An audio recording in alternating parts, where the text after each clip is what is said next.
시대의 징표 진행자 신성국 신부입니다. 대한민국은 2012년 12월 19일부터 관권 부정선거로 당선된 무자격 가짜 대통령 시대가 이어지면서 요상한 새해를 맞이했습니다. 국민은 부정선거로 당선된 가짜 대통령 박근혜가 퇴진하고 합법적이고 정통성을 가진 새 대통령을 선출하기를 바라고 있습니다.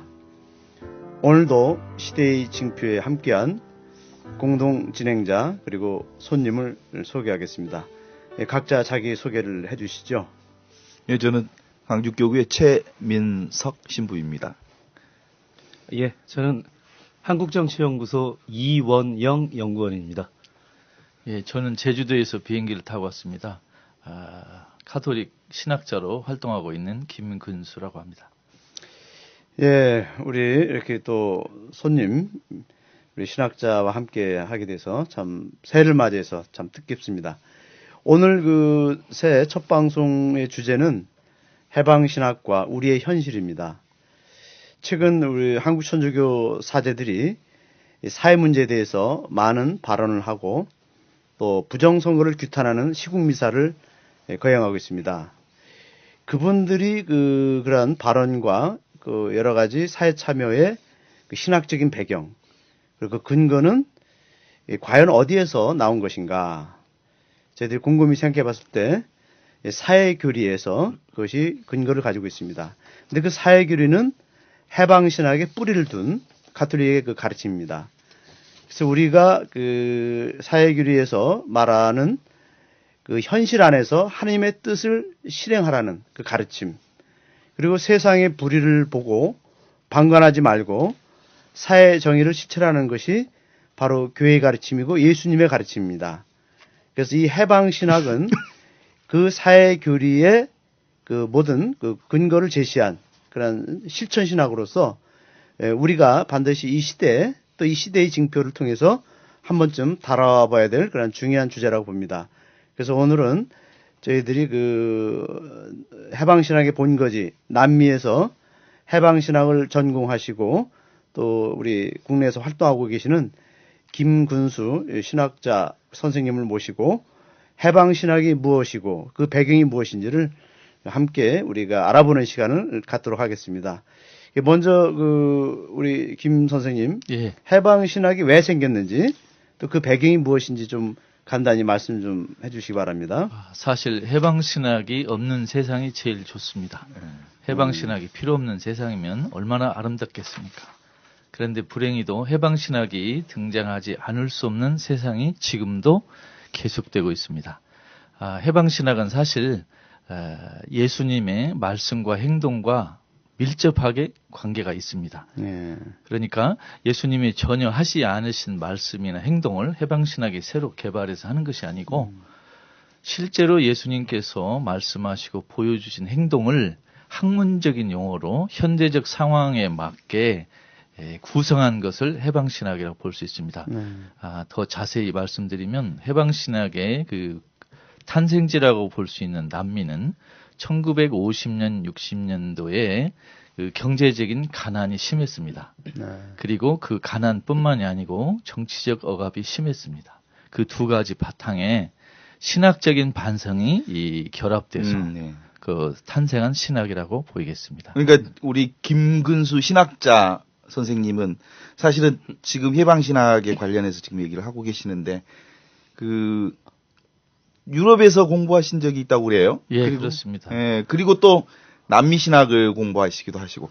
그러니까 다른 사람과 좀 다른 해방신학적인 큰 장점이 있다고 그러시는데 어떤 점에서 다른 사람들보다 유달리 좀 장점을 가졌다고 저로서는 장점이라기보다는 영광입니다. 영광. 그러니까 신약성서 전공한 것도 영광인데 더구나 해방신학을 조금 맛을 보았지만 그것까지 맛본 것은 제 일생의 영광이라고 생각합니다. 그 이유는 제가 독일에서 88년부터 8년 동안 신약성서를 8년 공부했는데 하셨네. 그 독일의 그 신약성서의 장점은 제가 받았습니다. 그러나 약점이 많이 느껴졌습니다.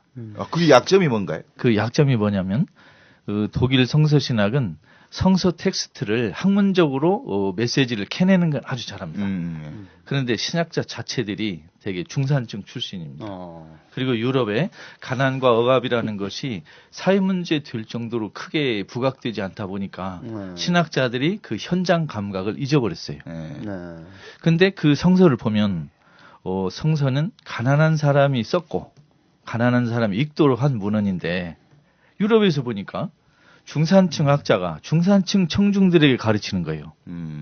그러면 이게 성서 원래 그 배경과 거리가 좀 있지 않느냐. 그렇죠, 네. 성서를 이해하는데 유럽은 학문적으로는 유리할지 모르지만 실존적으로는 불리하다. 그런 생각을 했습니다. 유럽 신학자들이 갖는 한계는 실존적으로 현장에 대한 책임이 부족하다. 뭐 그렇죠, 이런 뜻이죠. 그렇죠. 예. 당신들 책임은 아니지만 예. 지역 또 가문 또 환경 탓으로 본인이 원하고 싶어도 거기에 끼어들기 어려운 상황입니다. 그래서 제가 남미에 가서 보니까 남미에서는 가난한 사람의 눈으로 성서를 볼 수 있는 실존적 환경이 갖춰져 있더라는 겁니다. 네, 예. 그렇죠. 물론 공부하기는 유리하지만 현지 사람들은 살기가 어렵죠. 그러나 남미에서 보는 성서와 유럽에서 보는 성서는 확실히 달랐습니다. 그럼 남미 신학이 가지는 한계는 또 뭔가요? 남미 신학은 그 신학에 대한 열정, 현장성은 아주 강합니다. 네. 그런데 그 신약 성서 텍스트를 보는 학문적인 그 배경, 상황, 노력은 좀 약한 편입니다. 네. 왜냐하면 그 성서는 그리스로 써졌고 주요한 서적은 라틴어로 써져 있는데 남미 사람들은 스페인어로 쓰지 않습니까? 네. 근데 그 유럽에 와서 공부하는데 필요한 돈, 시간, 네. 마음의 여유가 없기 때문에 남미 사람들은 안타깝게도 전문적인 성사학자가 많이 배출되지 않고 있습니다. 그게 가슴 아픈 일입니다. 현장 신학은 강하지만 예. 성서 신학적 그 토대는 약하다. 뭐 이런 뜻이겠죠. 열정은 강하나 예. 객관성을 유지할 만한 그런 상황이 약하다고 보이겠습니다. 예. 반대로 유럽은 객관성은 유지하나 즉 성서 메시지를 캐내는 학문적인 분위기는 좋지만 가난한 사람의 눈을 채택할 수 있는 가능성은 적다. 그러니까 김근수 선생님은 그러니까 이 두 지점을 다 가지고 있다고 하는 점에 있어서 우리 지금 이 얘기가 대단히 풍성하게 이 얘기가 진행될 예감이 드는데 그렇게 하나님께 기대해도 감사한 됩니까? 일입니다. 예. 제 무능은 있지만 그 배경은 아주 좋습니다. 예. 저는 근데 오늘 이 해방신학 이걸 한다는 이야기를 듣고 좀 이것저것 좀 찾아봤습니다. 그런데 이제 제가 신학이라든가 이 신학 자체에 대해서 좀 문외한이다 보니까 좀 색다른 면을 찾아봤었습니다. 그 해방신학을 찾아보면 5, 60년대에 아까 저 말씀하신 것처럼 태동이 됐다 이렇게 말씀하셨는데 그리고 이제 남미죠. 그러니까 5, 60년대라고 한 시간적 배경과 남미라고 한 공간적 배경이 있는데 정치학을 공부한 사람 입장에서는 좀 재밌는 걸 발견할 수 있었는데요. 네. 바로 같은 시기에 정치학 혹은 이제 그 정치경제학이라고 부르는 이 학문적 영역에선 바로 그 같은 시기 같은 공간에서 종속이론이라고 하는 새로운 조류가 만들어지기 시작을 네네. 합니다. 근데 이게 왜 이렇게 일치했을까 이런 생각을 해봤는데요. 사실 이 남미라고 하는 이 공간이 이 2차 세계대전 직전의 세계 대공황 시절부터 서구 유럽 많은 나라들의 식민지처럼 이렇게 되어 있었는데 2차 세계대전이 끝나고 나서 미국 중심으로 다시 세계 체제가 재편이 되는 과정에서 이제 그 과거와 같은 약탈적인 제국주의에서 이제 주로 경제적인 이권을 주로 이제 매개로 하는 새로운 제국주의와 같은 형태로 변화를 하게 됩니다. 이런 상황에서 세계적으로 가장 피해를 봤다고 해야 될까요? 가장 그 식민지 하에서 고통을 받았다고 해야 될까요? 이런 공간이 뭐 전 세계 다른 데도 많이 있었습니다만 유독 남미의 경우 굉장히 심했었거든요. 바로 이런 차원에서 당시에 또 이런 식민지 국가들에 대한 주류 학문에서는 어떤 이야기를 하냐면 근대화론이라고 해서 서구 유럽 혹은 미국처럼 쭉 자기들이 걸어온 길을 식민지 국가들도 계속 같이 걸어가다 보면 이렇게 선진국이 된다. 뭐 간단하게 얘기하면 근대화론은 서구 유럽을 따라해라. 뭐 이런 얘기였는데 일군의 학자들이 이때부터 가만히 그 이야기를 듣고 분석을 해보니까 결코 그게 아니더라. 즉 이것은 중남미 국가들이 가난한 이유가 게으르거나 사회 발전에 대한 생각이 없거나 이래서가 아니라 세계 구조 자체에서 가장 주변부에 위치하고 있기 때문에 발전이라고 하는 것이 좀 불가능하다. 이것을 이제 그 에이지 프랑크라고 하는 학자는 이제 그 저발전의 발전 뭐 이런 식의 표현을 하면서 새로운 이제 학문적 조류가 만들어지기 시작합니다. 저는 이걸 보면서 해방신학의 태동과 이런 종속이론의 태동이 결코 무관한 게 아닌 것 같다라는 이런 생각을 해봤었습니다, 사실. 해방신학이 종속이론 또는 신식민주의 사회론의 이론적인 토대의 영향을 받고 도움을 받은 건 사실입니다. 그러나 그 사회 분석 그 이론의 효용성 여부에 따라서 해방신학이 좌우되는 건 아닙니다. 예를 들면 그렇죠. 당시 해방신학이 생길 때 남미의 경제 문제를 그 신식민주의 자본론이라든가 사회 구성체론 이런 걸로 주로 분석은 했지만 그거에 해방신학이 종속된 건 아닙니다. 그거에 관계없이 가난과 억압을 설명하는 도구로서 새롭게 등장한 것이 해방신학이라고 보겠습니다. 그러니까 일부에서 종속이론이 이제 끝났지 않느냐. 그 이론이 끝났으면 해방신학도 자연히 사망 선고가 되지 않았느냐 이렇게 말씀하시는 분이 있는데 종속이론이 끝났다고 해도 해방신학이 말하고자 하는 가난, 억압은 계속 존재하고 있습니다. 그러면 가난과 억압이 존재하는 한 해방신학은 없어지기 어렵습니다. 당대 그러니까 그런 분위기 자체를 교회가 심각하게 검토한 흔적이 있던 게 이제 2차 바티칸 공의회에서 68년 라틴 아메리카 이제 로마 주교 회의가 열리는데 메델린에서 열리는 회계에서 기본적으로 그 가난의 문제, 그 문제를 구조적 사회학으로 이제 비판하기 시작하면서 이 해방신학이 기본적으로 이렇게 큰 교회로부터 이제 영향을 받은 바가 있던 거 아닙니까? 그렇습니다. 이제 기본적으로 교회의 영향도 있었다면 또 한편으로 이제 방금의 경제적인 영향이 있었을 테고 2차 대전 이후에 나타난 경제적인 사회 그 갈등 요소들이 참 많았단 말이죠. 예, 그렇습니다. 그러니까 기본적으로 당대에 영향을 받았던 부분들이 한두 가지가 아닐 텐데 그 중에 이제 지금 우리가 제일 궁금해하는 것 중에 하나가 해방신학. 막시즘의 영향 참 많이 받은 것 같다. 그 여러 가지 공통적 흐름이 좀 있다. 예를 들면 가난한 사람 민중, 역사적 주체 가난한 사람, 그리고 무슨 이러저런 부분에서 그동안 해방신학이 이단시 되거나 또는 그 사회로부터 교회로부터 그 이렇게 소외되었던 신학으로 이렇게 진행되었던 큰 틀 중에 하나가 저희들이 궁금한 게 그 막시즘에 대한 영향을 받았단 말이죠. 그 공통점과 차이점들을 좀 우리가 함께 얘기를 나눠봐야 될 것 같아요. 이 방송을 듣는 분들도 해방신학에 대해서 전혀 모르는 분도 계시지만 아마 대부분은 해방신학에 대해서 부정적인 교육을 이미 받은 세대일 걸로 생각합니다. 그러니까 이 설명하기 전에 우리 한국에 먼저 해방신학이 어떻게 소개되었는가 요걸 설명하면 그렇죠. 막시즘과 해방신학의 공통점 차이점을 그 이해하는 데 도움이 좀 될 겁니다. 1972년에 그 구티에레스 신부님이 해방신학이라는 책을 썼습니다. 근데 바로 그 4년 전에 남미 주교회의 메델린 주교회라는 게 있었는데 거기에서 남미의 가난, 억압을 구조학으로 설명했고 가난한 사람에 대한 우선적 선택을 남미 카톨릭 교회의 원칙으로 선포했습니다. 근데 바로 그 3년 전에 2차 바티칸 공의회가 끝났는데 1965년에요. 바티칸 공의회가 열리게 된 그 배경을 간단히 설명드리겠습니다. 세계 1차 대전, 2차 대전을 가톨릭 교회가 막지 못했다. 그런 그 부끄러움이 하나 있었습니다. 또 하나는 전쟁 후에 흩어진 민족을 통합시키는데 교회가 어떻게 이바지해야 되겠느냐 하는 그런 책임의식이 생겼습니다. 그래서 그 2차 공의회 때 가난의 문제를 본격적으로 다뤘습니다. 그러나 2차 공의회 문원들은 그 가난의 문제를 구조적으로까지는 설명하지 못했습니다. 그러나 그 68년 메데인 그 주교회의에서 가난은 구조학이다. 가난한 사람의 개인의 탓이 아니고 구조의 문제다 하는 걸 명백히 밝혔습니다. 그 지점이 가장 중요한 포인트지 사실은. 그러니까 가난한 사람의 모습의 책임을 가난한 사람에게 돌리지 않았고 가난한 사람들의 원인이 구조 속에 있다. 그렇죠. 이 지점을 이제 발견한 거란 예. 말이죠. 예. 그런데 의문이 나오는 게 가난의 문제는 정치학자나 경제학자, 정부의 일이지 왜 신학자가 나서느냐, 예. 왜 가톨릭 교회가 나서느냐 하는 예. 의문이 생길 수 있습니다. 네, 네. 그래서 이것은 사회학의 문제가 아니고 신학의 문제인데 해방신학은 이렇게 이야기합니다. 인간의 삶에 관계되는 모든 문제에 그리스도교가 무관할 수 없다.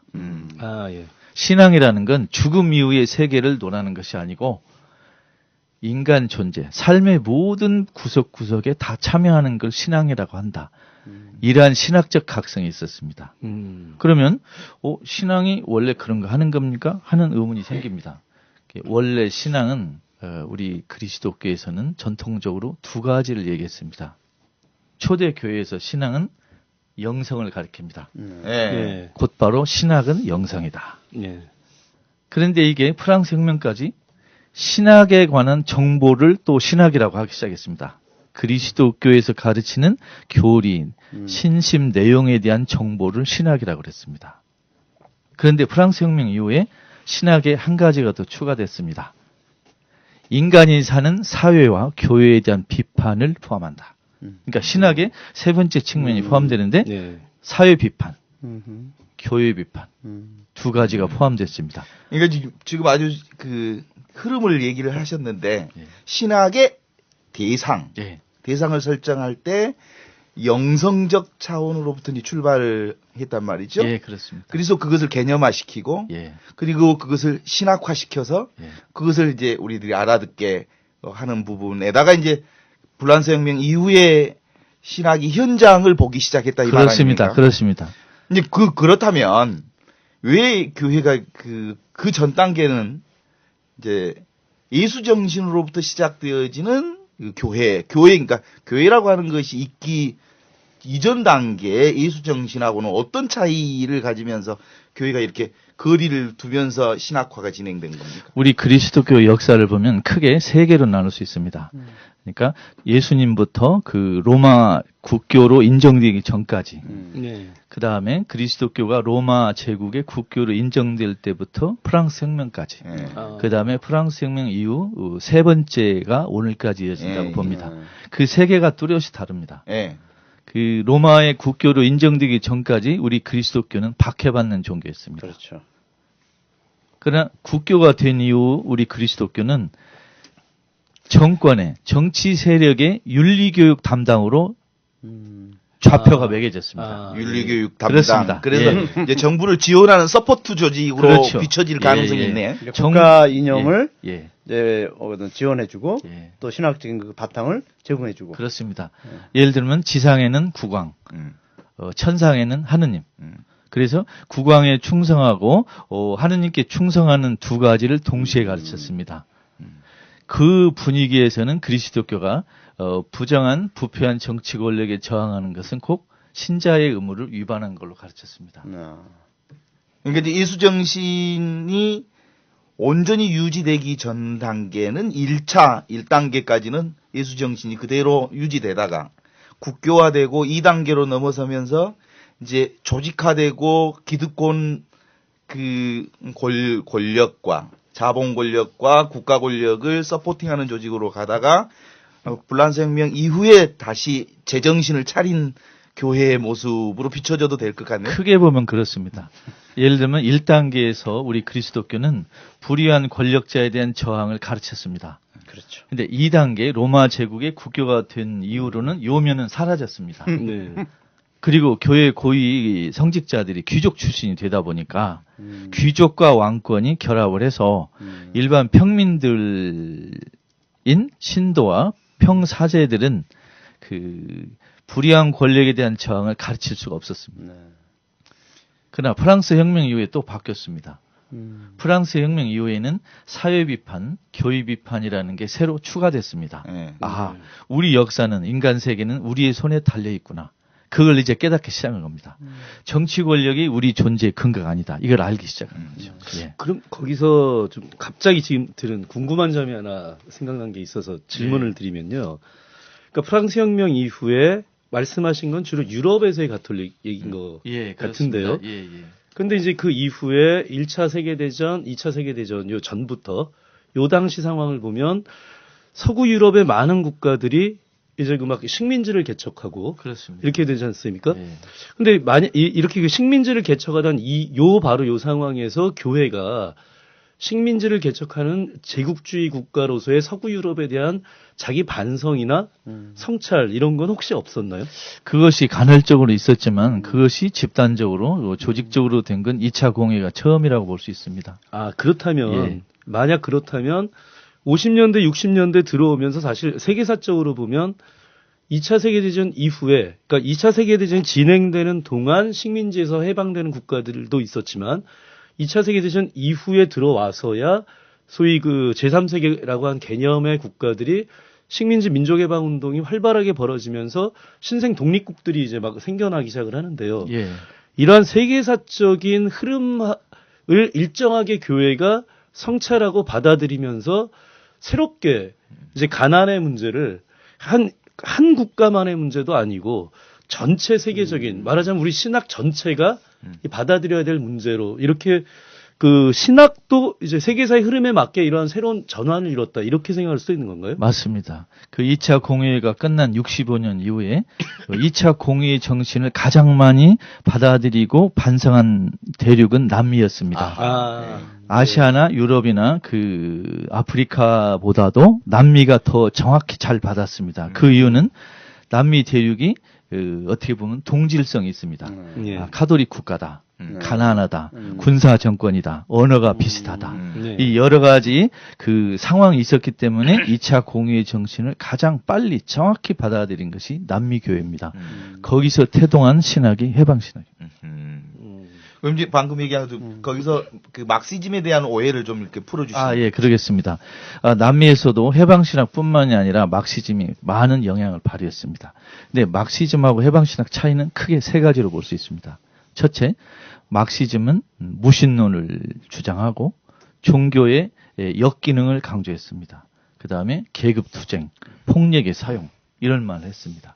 그런데 해방신학이 막시즘에서 배운 거의 유일한 것은 사회 구조 분석할 때 계급이란 그 개념을 받아들인 것입니다. 그리고 가난의 눈으로 세상을 보는 눈을 받았습니다. 요 정도. 그러니까 분석 도구에서는 해방신학은 막시즘의 도움을 받았습니다. 분석 도구에 예. 있어서는. 그러나 그 목표, 달성 방법은 네. 확연히 다릅니다.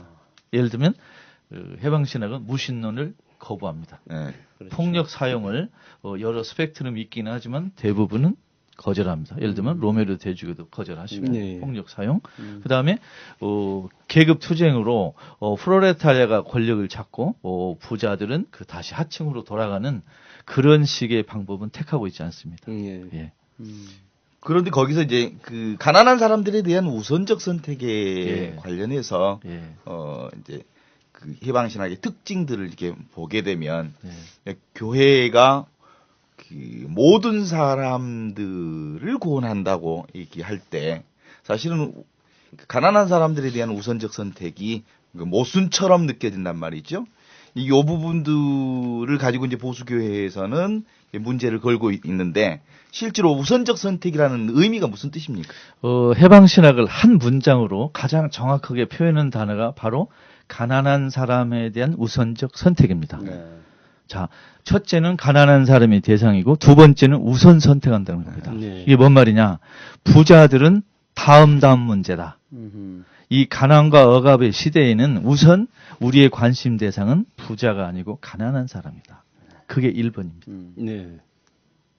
순서가 그러면 그렇죠. 밀린 거지. 우선적 그러니까 구원의 대상에서 제외된 건 아니네. 아닙니다. 예를 들면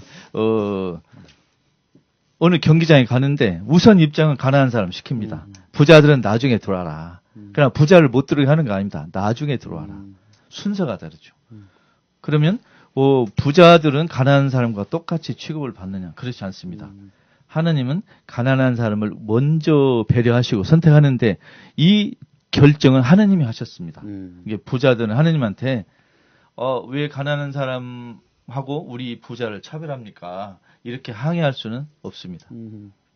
그러니까 방법적으로 가난한 사람을 먼저 하느님 선택하셨고 그러면 그리스도교도 가난한 사람을 먼저 선택합니다. 그러나 부자들은 나중에 그러니까 시간적으로 일단 다릅니다. 예를 들면 로마식 평등 방식은 아니네요.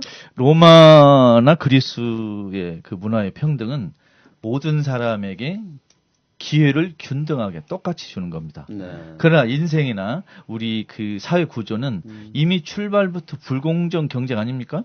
어느 대륙에서 낳느냐, 부모가 누구냐, 부자에서 낳느냐, 이런 걸 이미 정해져서 세상에 하이데건 말대로 던져지는 존재 아닙니까?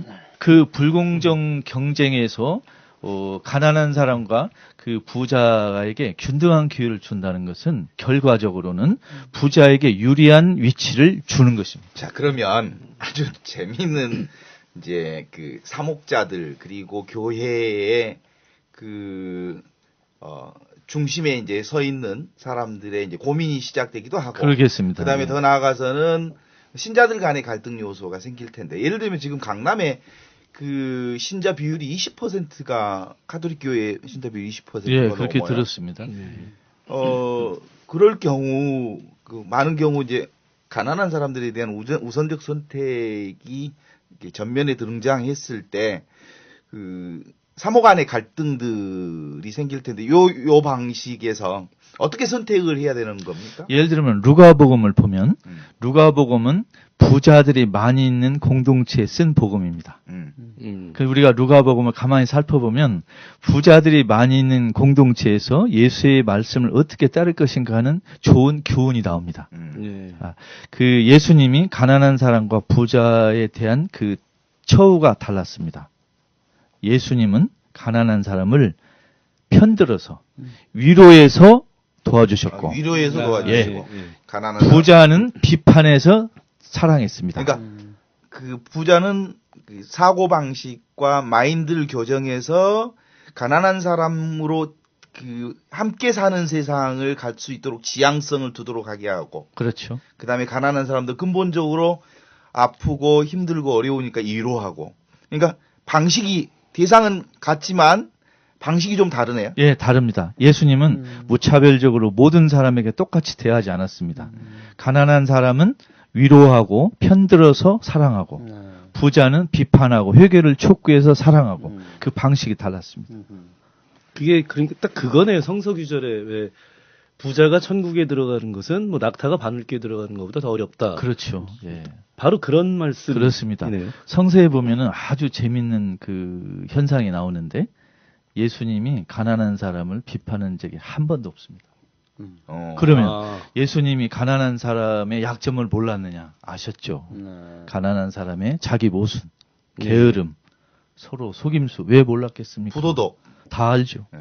그런데도 왜 비판 안 했느냐? 네. 순서가 방법이 차이가 납니다. 네. 그러니까 지금 막 죽어가는 사람한테 왜 그 병에 걸렸냐고 따질 수는 없지 않습니까? 네. 우선 살리고 나중에 그 방법을 살펴보는 그런 식입니다. 그러니까 저기 현장에서 가늠하다 걸린 여자에 대한 얘기가 나오죠. 예. 거기서 좀 그 유사한 부분들이 있죠. 그렇습니다. 네. 예를 들면 당시 유다법에 따르면 일단 처벌을 집행해야 됩니다. 왜? 명백히 율법 위반되니까. 네. 근데 예수께서는 처벌하지 않으시고 용서한다 그랬습니다. 근데 두 번째 말이 중요합니다. 다시는 가서 죄짓지 말라. 먼저 편들어서 도와주고 두 번째 단계에서 훈계하든 고치든 이렇게 말씀을 하셨습니다. 그게 가난한 사람을 대하는 태도입니다. 예. 그러면 예수께서 부자를 택하는 태도는 반대입니다. 맨 처음에 비판합니다.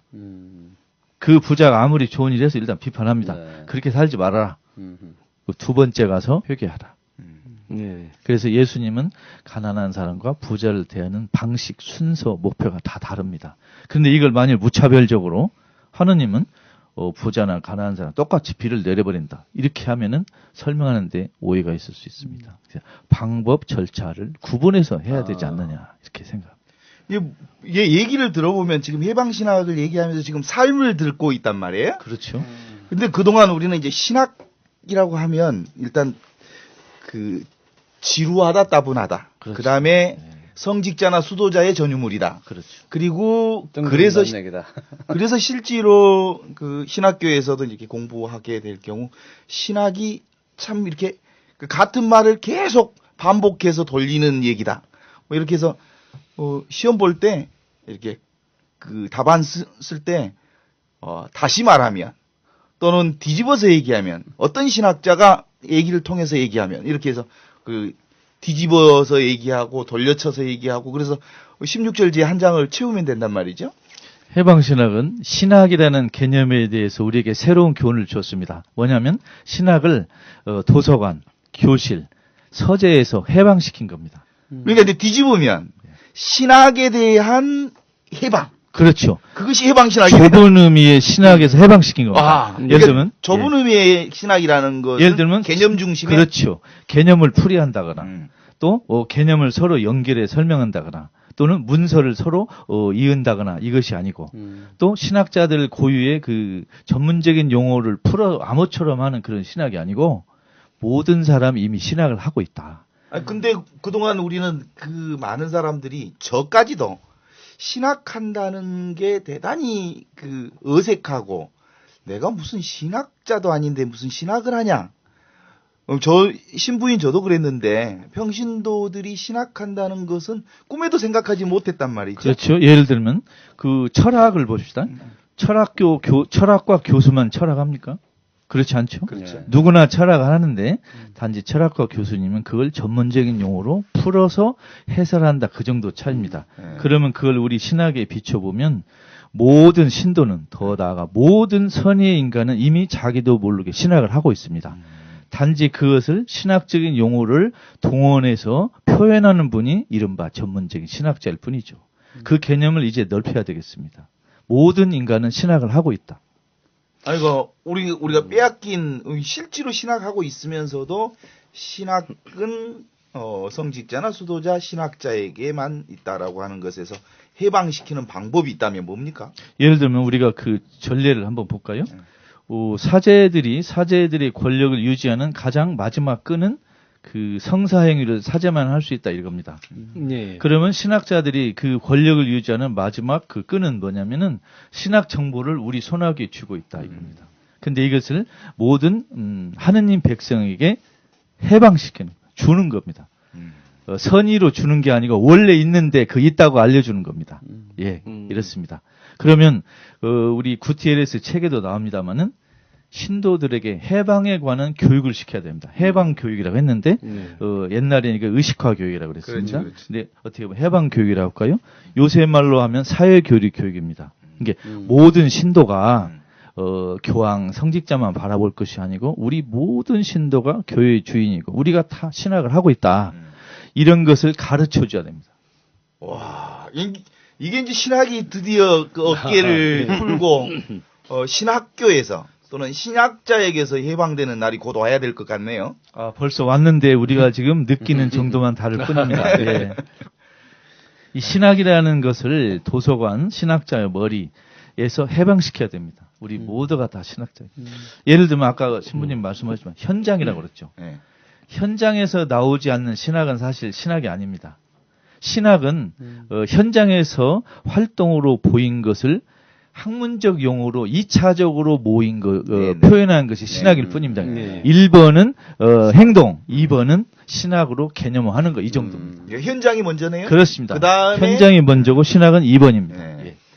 그러면 저만 해도 어쩌면 지금 설명을 듣다 보니까요. 저만 해도 해방 신학도 어쨌든 신학이니까 내가 좀 잘못 생각을 하고 있었구나 이런 생각이 얼핏 들어서 말씀드리면 예.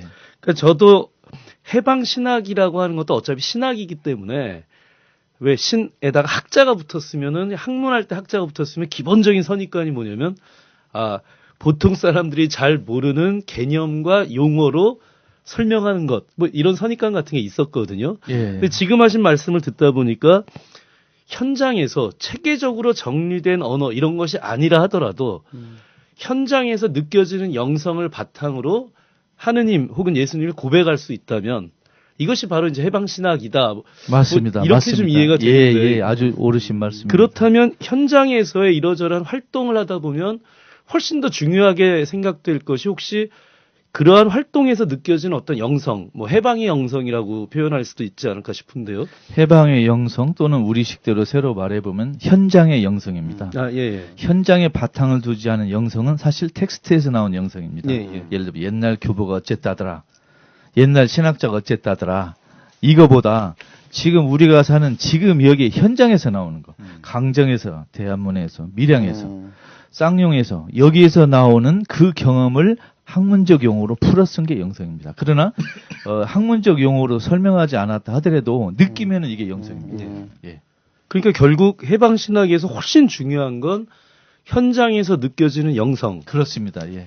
아, 저만 해도 해방 신학에 대해서 좀 오해가 있었던 게 아닌가 좀 이런 생각이 드네요. 그동안의 신학은 예를 들면 그 교회 안에서 네. 또 죽음 이후에만 네. 이렇게 한정했습니다. 맞습니다. 그러니까 그 신학 앞에서 주눅든 사람들이 상당히 많은데 오늘 해방해도 될 것 같습니다. 예, 오늘 신학을 해방시키는 그런 신학을 설명을 한번 해방시키니까. 해보겠습니다. 아니, 그러니까 그 실제로 지금 프란치스코 교황님이 무슨 어려운 말 하시는 것 같지 않아요? 그렇죠. 예, 예. 요즘에 그 메시지들 보면 아주 생활리 얘기, 그럼 난민들에 대해서 우리 관심 갖자. 우리 손에 먼지 좀 묻히자. 그리고 무슨 현장에 가서 그 노숙자들 좀 만나서 그들을 위로하자. 뭐 이런 얘기이지. 그분이 무슨 신학적인 개념화된 언어를 우리에게 메시지로 준 것 같지 않단 말이에요. 지금 프란치스코 교황님의 말씀은 예수님의 말씀과 상당히 비슷해요. 아, 그래요? 예. 아, 그동안 전문적인 신학자들의 그 글은 마치 수학으로 보면 3차 방정식 같아가지고 암호풀이 하는 것 같아서 저 같은 전문 신학자도 사실 어렵습니다. 예. 그런데 예수나 교황 프란치스코는 아주 초등학생 문체라고 할까요? 아주 쉬운 단어를 써가지고 중간에 누가 번역 해설할 필요 없이 바로 전달하는 좋은 효과가 있습니다. 저는 이게 현장 신학이라고 생각합니다. 현장 신학이다. 그 새로운 현장 얘기네요. 현장을 중시하고 현장을 1번으로 보는 걸 저는 현장 신학이라고 말하고 싶습니다. 누가 썼던 적이 있습니까? 아, 제가 한번 써봤습니다. 근데 해방 신학이라는 것은 그 해방이라는 목적을 강조한 신학이라면 현장 신학이라면 장소를 강조했다고 생각합니다. 그냥 말만 한번 근데 바꿔봤습니다. 그 현장이라는 그 말씀 이제 우리가 이게 어느 현장인가? 예. 그러니까 지금 말씀드린 가난한 사람들의 그 현장, 억압받는 사람들의 현장. 그래서 그 이 해방 신학이 예수로부터의 원천이라는 예. 게 예수가 그 하나님 나라를 선포한 바로 그 장소가 갈릴레아라는 그렇습니다. 현장이죠. 예, 예. 그러니까 그분이 처음으로 하나님 나라를 선포한 것이 가난한 사람들이 그 당시 민중들이 사는 그 현장에서 복음을 선포했죠. 예. 그리고 마지막에 십자가에 매달려 그 못 박혀 돌아가신 것은 그 정치 권력과 종교 권력이 있는 거기서 이제 고발당하고 돌아가셨죠. 그러면 이제 예수님의 현장은 엄밀히 말하면 가난한 사람들이 살고 있는 현장을 예, 그렇다고 우선적으로 생각합니다. 했다는 것이죠. 예. 예수님의 활동을 보면 장소가 있습니다. 네. 예를 들면 마르코복음에 보면 5군데 장소가 있습니다. 사막, 음, 갈릴리 호숫가, 아, 예. 예루살렘 가는 길, 예루살렘 성전, 십자가 5군데가 있습니다. 네. 그게 큰 장소를 5개로 볼 수 있는데 공통점이 하나 있습니다. 신학에는 여러 장소가 있지만 특출한 선택된 우선적으로 선택한 장소가 있습니다. 아까 우리 가난한 사람을 위한 우선적 선택 그랬지만 네. 네. 우선 선택되는 장소는 뭐냐면 고통받는 현장입니다. 네. 예를 들면 그 빌라도 궁전이 신학의 장소는 아니고 아, 가난한 사람이 사는 현장. 네. 예루살렘 사람들이 그 돈을 버는 시장터가 아니고 십자가상. 그래서 고난의 현장을 신학의 현장이라고 볼 수 있습니다. 그래서 고난 신학이라는 얘기도 이제 예, 그렇습니다. 그러면은 그 지금 우리 한국 사회에서 예. 사제들이 거리로 나가서 예.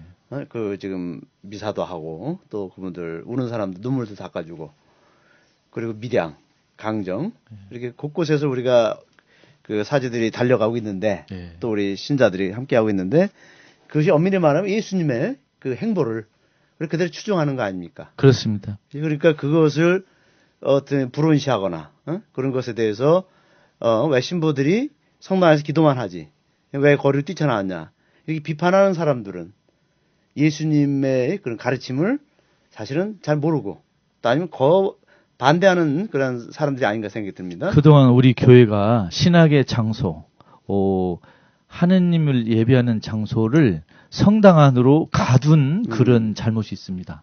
그런데 그게 아니고 사람들이 사는 곳, 네. 고통받는 곳, 역사의 현장이 가장 최우선되는 신학의 현장이라는 것을 해방신학이 강조했고 그걸 교황 프란치스코에서 요즘 강조하는 겁니다. 그러니까 길거리, 광장, 사람들이 고통받는 현장이 가장 중요한 성당입니다. 그러니까 신학자 해방 신학이 전반적으로 이렇게 처음 한국에 소개된 해방 신학자는 구티에레즈를 통해서 해방 신학이 우리에게 이제 알려졌다고.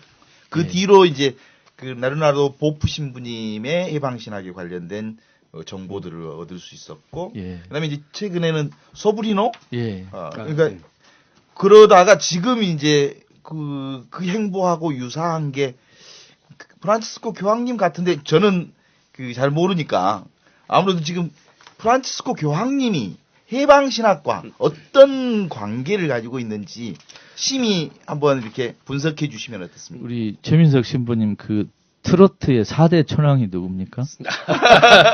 현철이도 있고. 예. 또 누구 있어요? 나오나. 남진. 아니죠. 4대 천왕 그러면 현철, 태진아, 송대관. 또 한 명이 누구였죠? 좌우강 재미있는 비유를 하나 들었습니다만은. 그렇습니까? 예. 해방신학의 4대 천왕은 누구냐? 이런 질문을 하기 위해서 제가 방금 했습니다. 72년에 나온 구티에레스. 그 다음에 나온 레오나르도 포프. 그 다음에 90년대에 등장한 소브리노. 네 번째가 프란치스코 교황이라고 저는 생각합니다. 이 네 분이 해방신학의 4대 천왕이다. 그럼 어떤 분은 아니 어떻게 그 교황님을 해방신학자에 넣느냐? 충분히 그런 그렇게 의문을 할 수 있죠. 그러나 지금 교황님은 서적이나 학술적인 면으로 해방신학적인 작품을 쓰거나 본인이 주장하지는 않으셨습니다. 그러나 만일 지금 교황님이 하신 말씀이나 행동을 얼굴을 가리거나 저자를 밝히지 않고 있게 하면 100% 해방신학자 작품이라고 누구나 인정합니다. 그럼 뭔 말이냐? 지금 교황님은 본인이 해방신학이라는 단어를 쓰지 않고 했지만 그 내용을 이미 다 알려주고 있습니다. 우리에게. 그러니까 지금 교황님의 행보는 해방신학이라고 당신이 얘기하지 않지만 내용, 그렇죠. 컨텐츠에 있어서 이미 해방신학이군요. 타이틀은 해방신학이라고 걸고 있지 않지만 내용은 지금 해방신학자입니다. 어떻게 알 수 있느냐? 지금 교황님의 많은 말씀과 행동은 우리 한국 사람들에게는 신선하고 충격적이고 감동이지 않습니까? 뭔가 좀 대단하다. 와, 대단하죠. 새롭다. 못 본 것이. 근데 남미 사람들이 보면 매일 듣던 이야기입니다. 그렇죠. 매일 듣던 이야기, 매일 보던 행동입니다. 일상적인. 그러니까 해방신학에서 보면 지금 프란츠 교황님의 행보는 평범한 일상적인 이야기입니다. 그럼 한국에는 왜 그러냐? 그런 걸 못 봤어요. 그동안 우리가. 못 보았고 이런 것을 안 가르쳐줬고 그렇지 않습니까? 예를 들어 교황님은 당신 가방을 혼자 들었습니다. 대한민국 어느 추기경이 가방을 자기 손으로 듭니까? 비서 신부들이 따라다니죠? 대한민국 어느 주교가 본인이 운전하십니까? 없잖아요. 못 봤습니다. 최근에는 이제 신부인 저도 직접 제가 마음이 동해서 노숙자를 찾아간 적이 없습니다. 가난한 사람이 성당에 오면 마음을 발휘해서 기쁘게 맞아들일 수는 있었지만 가난한 사람에게 찾아가겠다는 생각을 못했는데 실제로 교황님이 이렇게 맨 처음에 노숙자를 방문할 때 상징적 행위이지 않을까 하는 생각을 사실은 했던 거죠. 그런데 그게 상징적 행위를 뛰어넘은 어떤 일상적 행위라고 볼 수 있나요? 지금 남미 특히 아르헨티나 가톨릭 신도들에게 보면 교황님의 행보가 아르헨티나의 추기경 시절하고 뭔가 180도 뒤집어진 거냐? 그게 아닙니다. 똑같습니다. 평소 추기경 시절에 당신이 하던 행동이 그대로 나온 겁니다. 한국엔 그렇습니까? 본 적이 없죠. 아, 그러면요. 지금 말씀하신 걸 듣다 보니까 그 남미에서는 지금 교황님이 하시는 어떤 말씀이나 행동 뭐 이런 게 굉장히 좀 보편적인 가톨릭 교회의 모습이다. 그렇습니다. 이런 말씀이신가요? 예, 그렇습니다. 아, 이건 진짜 잘 몰랐던 그러면 얘기네요. 현재 교황님을 보는 우리의 태도를 보면 한국 천주교의 현재 모습이 투영된 것입니다. 뭔가 교황님은 우리하고 다르다. 예. 교황님은 한국의 주교들하고 다르다.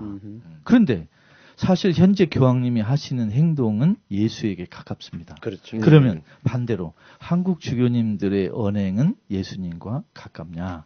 이런 반성이 생기게 되는 것입니다.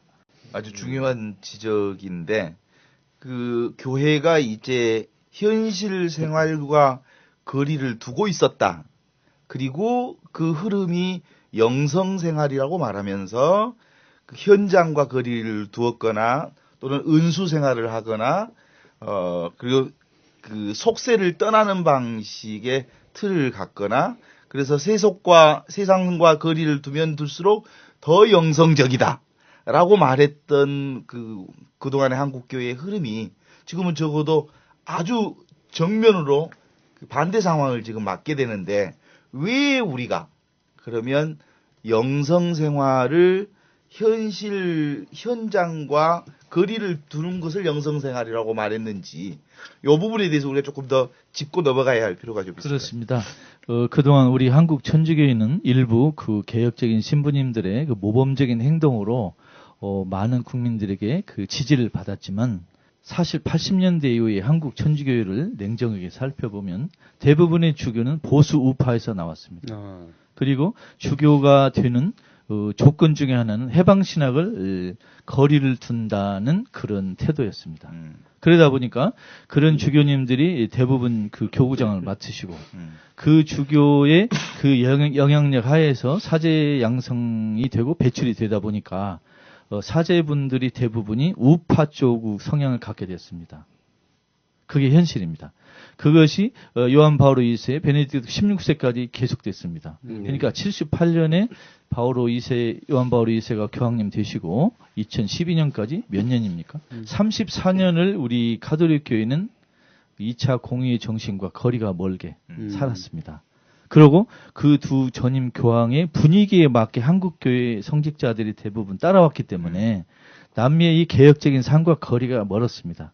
그러니까 이렇게 표현할까요? 한국 천주교회는 그 해방신학의 흐름과 약 30년 차단된 채 살아왔습니다. 해방신학과 거리가 멀었다 이 말은 신앙의 본질 그리고 예수의 정신, 교회의 본질적 흐름하고 거리가 그렇습니다. 해방신학의 두 가지 기능 중에 하나가 사회 비판, 교회 비판인데 이 두 가지 면을 우리 가톨릭 대부분은 한국 가톨릭은 멀리 해온 거죠. 분명하게 우리가 이제 짚고 넘어가야 할 부분 중에 하나가 교회 비판하지 말라, 예. 사회 비판하지 말라. 왜 그랬을까요? 아무래도 그 해방신학이 나오기 전에 남미에서 이런 얘기가 있었습니다. 첫째, 불의한 사회를 비판해야 된다. 근데 그 전제 조건이 있습니다. 불의한 사회와 결탁을 먼저 끊어라 이겁니다. 그렇죠. 교회가. 네. 그걸 끊지 못하니까 비판하면 자기를 비판하는 거게 됩니다. 네. 그렇지. 그래서 할 수 없었습니다. 그러니까 불의한 사회를 비판하기 전에 먼저 교회 개혁을 먼저 하라. 그 다음에 사회 비판을 해라. 네. 예, 저희들이 오늘 그 새해를 맞이해서 첫 방송으로 해방신학과 우리 현실을 이렇게 함께 이야기를 나눠봤습니다. 해방신학은 철저히 그 성서에 뿌리를 둔 신학이고 또 예수 정신, 또 예수 삶의 바탕을 둔 그 실천 신학 또는 그 현장 신학이라는 그 사실을 저희들이 이제 알게 됐습니다. 그동안 그 한국에서는 이 해방 신학에 대해서 그 군부 독재자들은 이 신학을 불온시하고 또 빨갱이 학문으로 매도하면서 잘못된 그 우리 국민들에게 잘못된 그런 인식을 심어주었습니다. 과거 박정희 또 전두환 군부 독재가 그랬고 또 지금도 그 박근혜와 그 유신 똘마니들이 그 해방 신학에 대해서 극단적인 거부감을 보여주고 있는 것은 그들이 그 자기들의 그 통제, 그 어떤 권력적인 통제 또 그 국민들을 지배하에 두려는 그러한 생각에서 해방신학을 거부하고 있다는 생각이 듭니다. 그래서 우리는 오늘 해방신학이 얼마나 예수님과 밀접한 관계가 있는가라는 것을 우리가 다시 한번 되돌아보면서 또 우리 다음에도 해방신학에 대해서 계속 또 다뤄보도록 하겠습니다. 감사합니다. 네, 수고하셨습니다.